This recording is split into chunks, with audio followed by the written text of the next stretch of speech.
Okay, Patrick. So, and it was well publicised, so we're not saying anything out of turn. But you've gone in with Tony Bloom and Ian McAleavy. Uh, Safe to say they're the football betting equivalent to you as horse racing betting, the upper echelons. Who approached who? Well, that would be a highly flattering description to say they were the football version of me. They're both on football and other um, highly flattering of me. That they are both in football and other sports. They're on a massively bigger scale than I am, a much bigger organisation and overall size. But yes, no, it was actually Ben of Star Sports who introduced us, and yeah, so then we just organised a meeting and got chatting. Okay, now this role is this role sort of the extremely upmarket Bloodstock high stakes remodelling of the professional. For people that don't know, that was your original phone line, tipping line, with all the pressure that that entailed. Not, I suppose, no, that because that was very relentless, and that was something in my sort of early 20s.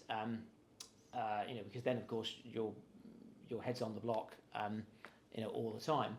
Um, Sort of 4, 5, 6 races a day. This has more been a case of selecting brood mares, and particularly the thing that's happened mostly so far, as the breeding takes a while, has been the yearling sport and how they've done. So yeah, I feel a certain pressure, but it's obviously at a much slower rate of activity. I'm just going to go back to something I meant to ask you earlier. It's the long game, the breeding. And I was at Newbury when Treasure Time made its debut. Safe to say, I can't imagine anybody was overly impressed by the way it ran. I mean, how far into the future were these horses for Tony and Ian and for race share? How confident are you of the long game?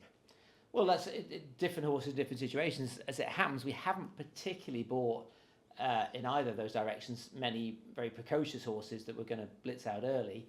But say in the case of Treasure Time, such as I said, that if I've got a view, I will make it clear to the ratio team.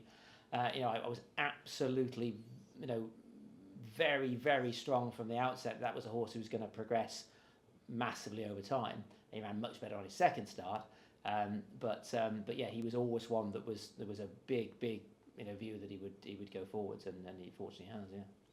Okay, now go back to Tony and Ian. So Ben put you in contact with each other.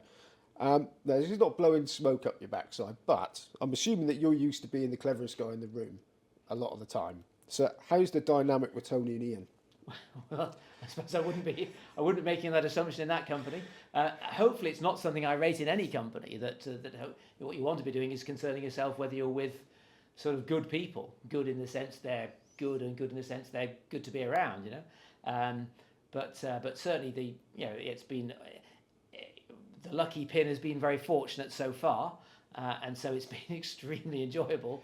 Obviously, they're good to deal with. I deal day to day more commonly with Ian because Tony has such a vast portfolio of stuff to do that there's just a little bit more time to talk to Ian. Yeah, obviously, the gym crack last year with Lake Forest. Then this year, Sky Majesty's unbeaten in 3 and 1, Group 3 and Group 2. And but then the crowning thing was Lake Forest winning the 10 million Aussie dollar race over in Sydney, and that was I think 5:40 in the morning. So I'm normally up by that time anyway, but I don't think Ian and Tony normally are, and they were all up to watch it. And yeah, it just you just couldn't have there'd been a situation. I'd been very keen to stress that my view, Rosehill's kind of known for a track where they all want to be handy. And it just was my view this year that they were going to get too involved in that, and that there'd be a pace collapse. And I was insistent on coming late, and the idea that you'd make most of the ground up in the final furlong, in the anticipation of a pace collapse. So to then see that happen, absolutely. We remember the days when it went to script. It does not always go to script, but on that day to see that unfold for such a big stake. I think the commentator, I think I timed it, because of, I think the commentator first mentioned him with 1.8 seconds to go or something like that. And just a fantastic experience, all in different locations. But that was just, fantastic sort of camaraderie feeling in that, yeah. There's two things. The first thing is, if you've got a horse running for 10 million Aussie dollars and you sourced it, why don't you go first class and go and watch it? Well, that's kind of where we are for the future, Simon, isn't it? That's the idea that if I get stuck in now, then you create a situation with the breeding, with the owning, with ratio, that sort of thing, where that's the future to look forward to. So maybe that's what I will be doing probably that is what I will be doing in say 15, 20 years time. But for the moment, there's a lot on. Okay, and the other thing, you very modestly said the lucky pin. Now, how many hours of work has gone in before that lucky pin strikes? Well, it depends where you start. In that, But at the beginning. Yeah, well, if you begin, because the Bloodstock thing came out of the punting thing, so in a way, it's a lifetime's work. You know that I started to have a look and say, well, this thing I'm doing on the punting front, how would this adapt? And so, but then of course there was lots of adaptations. So even just from that point of saying, now we're going to look at Bloodstock more seriously, hundreds of hours of work in developing that, and then at the sale time, that is exhausting, the yearling sales and that sort of thing, because there's just so much to do, to the point when I don't often go. I think as we're also selling as well, there's a clear distinction between the ones that are being bred are all being sold, so that people don't think they're competing with us, and then Tony and Ian want me to buy for them, and so in that situation. Although I want to show my photos occasionally, it definitely works better for me to be home and be on top of everything, because it's very hard work. Okay, now Tony Bloom's made billions betting on football. Do they bow to your superior horse racing betting knowledge, assuming it'd be a little bit superior? Who makes the final decisions? I suppose generally the decisions have been made by me. They do have a racing team, but they've generally wanted me to take the decision so far. Yeah. Okay, so how many times have they said, sorry, Patrick? So far, none. Okay, so is your involvement purely in an advisory capacity, or do you have a stake in the horses that you get for them? So there is a financial arrangement, but they're owning, in terms of the race horses, they're owning them all. It's a situation they're building from sort of almost a zero start. When I had those very good Lobo de Vega horses, there were 4 sort of group standard horses, 3 multiple group winners, and I didn't sell those because of COVID. So I'm not in a situation where I need to acquire more Bloodstock yet. So whereas they've been going for a standing start, so all the buying recently has been for them. And so we have a deal based on the fact that I'm finding them for them. But in the future, there certainly will be purchases together, and we're not ruling out anything in terms of the possibility of stallion shares, sort of brood mares, that sort of thing. There's certainly going to be deals together in the future, but so far it's them that's building up.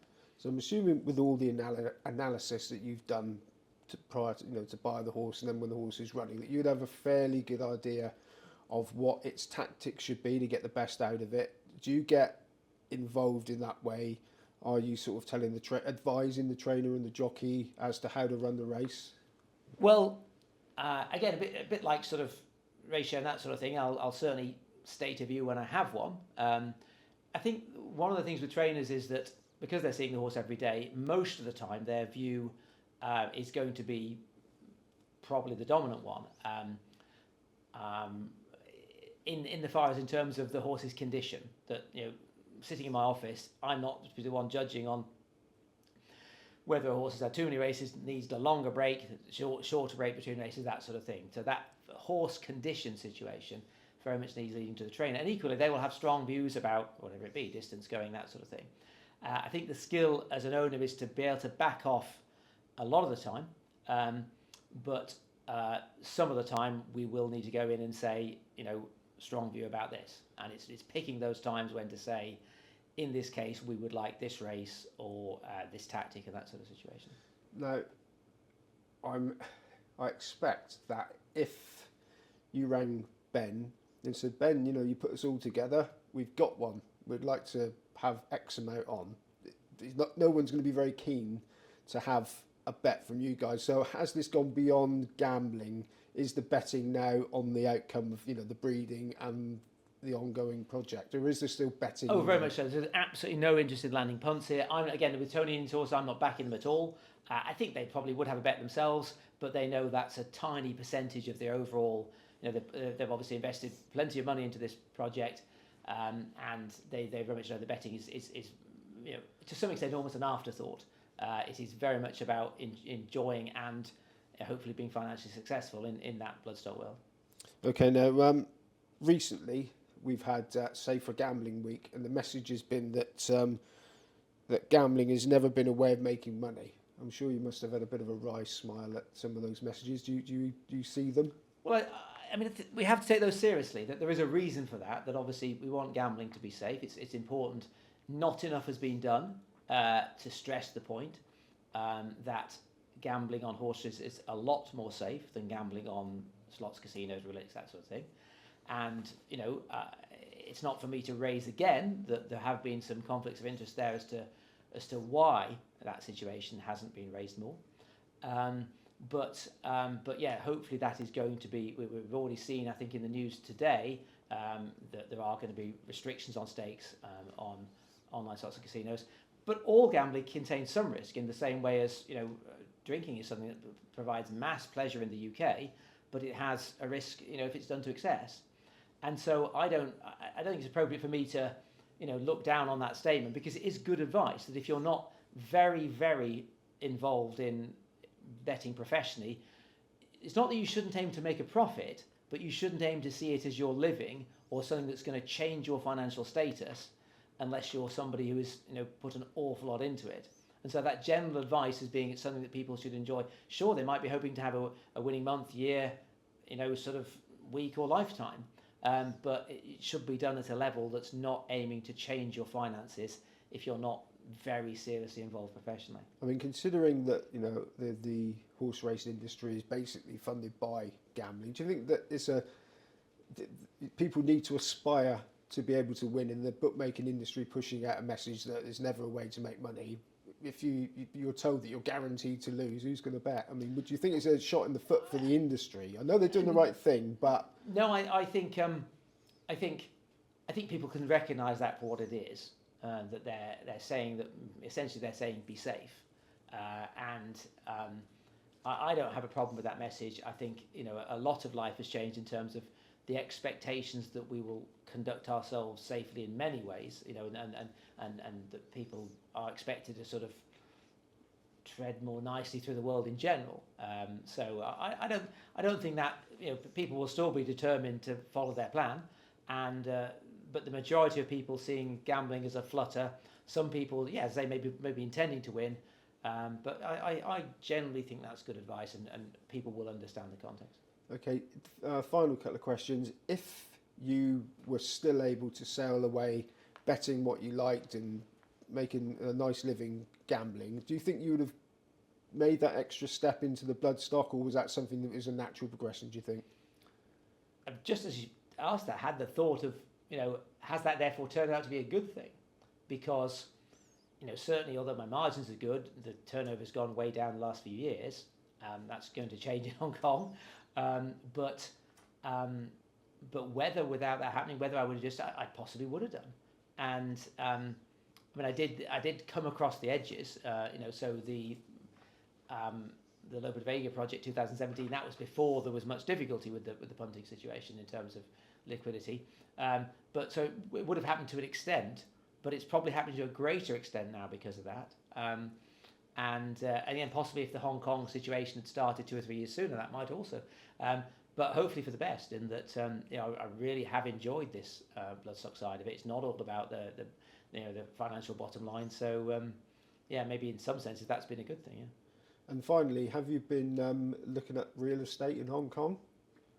No, my brother lived there for quite some time, but I don't think there's enough on at the moment in time that regular trips to Hong Kong are not going to be. I'll be over there for sure.